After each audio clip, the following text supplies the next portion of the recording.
Hello everyone and welcome back into a brand new video. In today's tutorial guys, I'm going to show you how to use Deepl and split screen on Android. This should be a very simple video, so make sure to watch it from now till the very end. Now, the split screen means that you are going to split the screen between this application and another one. So it's very simple to do. In my case, as I am now using Android, I'm using now my phone is Xiaomi 15. So in case you had this kind of version that I have, you're gonna be able to do it this way that I'm going to show you. So simply just open the application and then try to just close it like you're closing it like this. So just drag it out, and as you can see, there will be an icon in the top right corner, which you will need to slide this application into.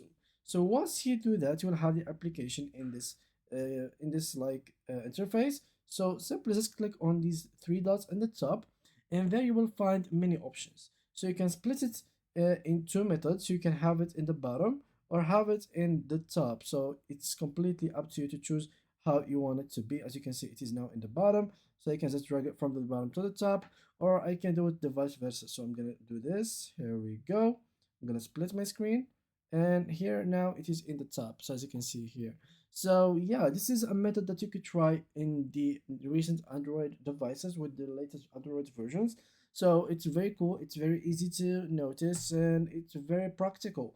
And yeah, that's pretty much it. So for those who doesn't have this feature, then you will need guys to download split screen. It is basically a third-party application that allows your phone to have this feature. So it's downloadable throughout the App Store or Google Play depending on your device version. So it could be either an iPhone or Android. Simply just download it, and then you will have this feature activated on your phone as well.